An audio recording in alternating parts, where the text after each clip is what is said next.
Sa video na ito ay pag-uusapan na naman po natin ang tatlong mga matitinding kaganapan ngayon dito sa mundo ng cryptocurrency.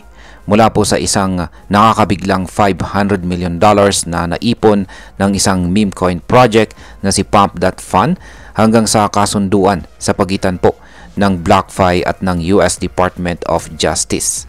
At hindi rin nagpapahuli ang Bitcoin dahil muli itong nakapagtala ng higit $1 bilyong na inflows sa mga spot ETF sa loob lamang ng dalawang magkasunod na araw. Oo, napakarami po nating dapat pag-usapan ngayon.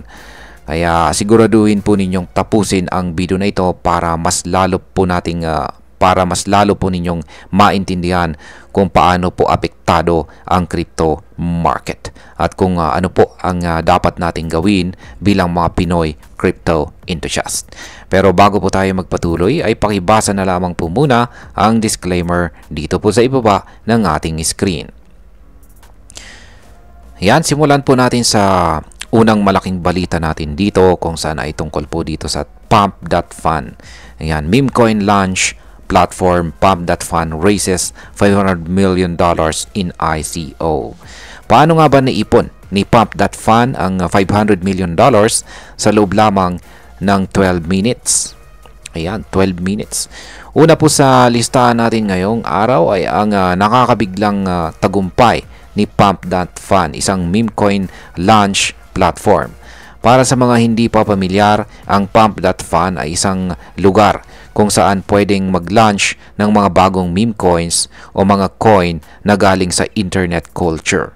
Pero hindi biro ang nangyari kamakailan. Sa pamamagitan po ng isang initial coin offering or ICO, si Pump.Fun ay nakalikom ng $500 million o halos 29 billion pesos po sa loob lamang ng 12 minutes.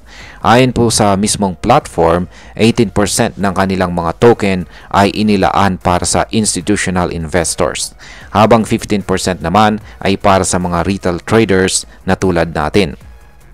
Ayon po kay Ginoong Mert Mumtaz, siya po ang CEO ng Helios Labs, ipinakita raw nito na posible na ngayon ang magtayo ng isang matagumpay na negosyo sa blockchain nang hindi na kailangang dumaan sa traditional na mga bangko or institutions.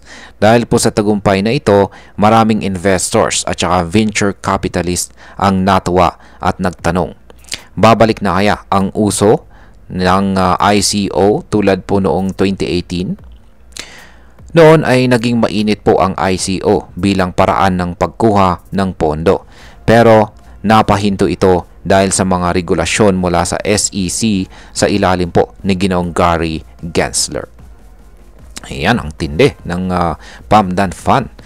Dito naman po tayo sa ikalawang matinding balita natin dito. At ito naman po ay tungkol sa BlockFi. Ayan, BlockFi bankruptcy administrator and DOJ settle $35 million lawsuit. Ayan, ano nga bang nangyari sa kaso ni BlockFi at ang US Department of Justice?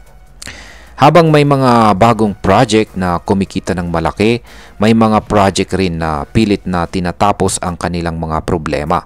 At isa na dito si BlockFi na matagal nang nagdeklara ng bankruptcy.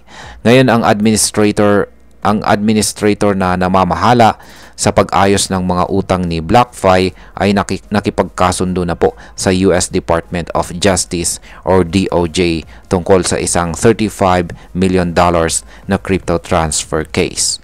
Ang kaso po ay tumutukoy sa mga crypto assets na tinangkang i-seize ng gobyerno ng Amerika mula po sa BlockFi accounts ng dalawang Estonian citizens na nasangkot sa isang criminal fraud case na hindi naman direktang may kinalaman kay BlockFi.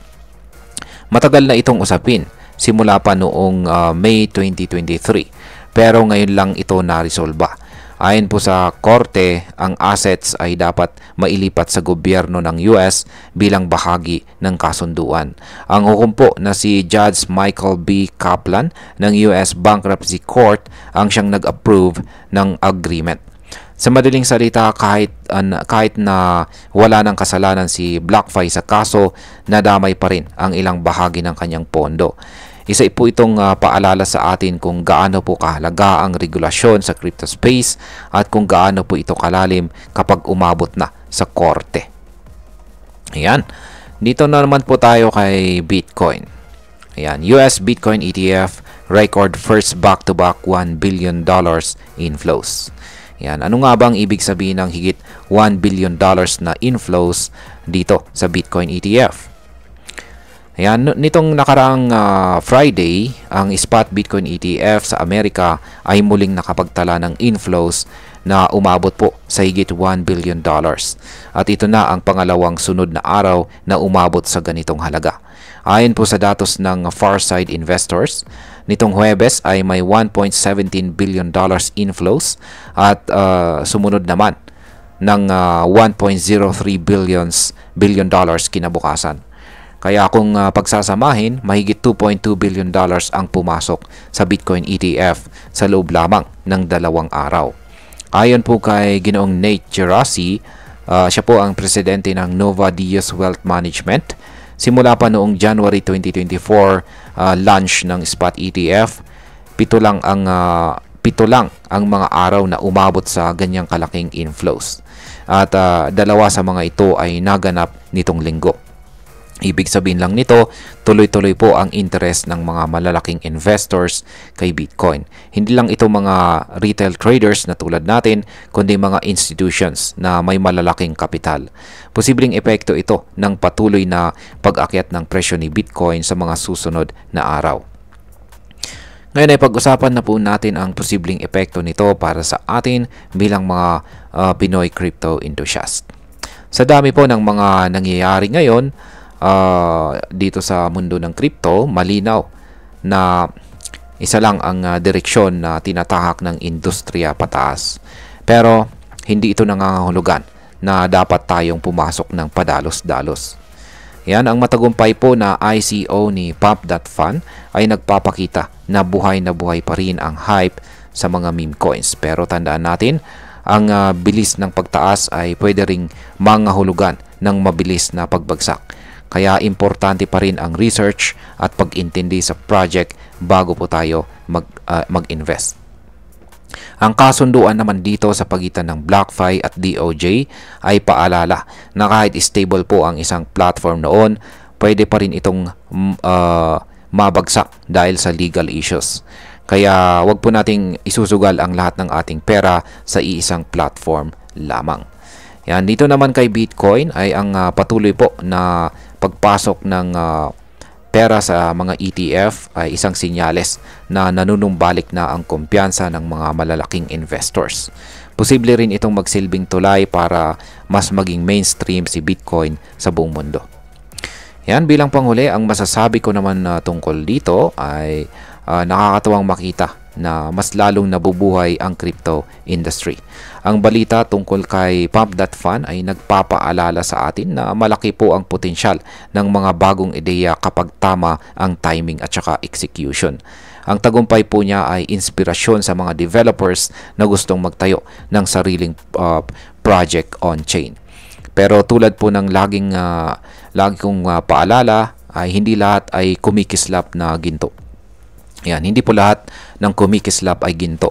Huwag po tayong pabulag sa hype. Sa halip ay gamitin natin ito bilang motivation para maging mas matalino sa ating mga diskarte sa crypto. Kaya mga ka-crypto, ayan, tandaan natin, sa bawat pagtaas po ng market ay laging may kaakibat na risk.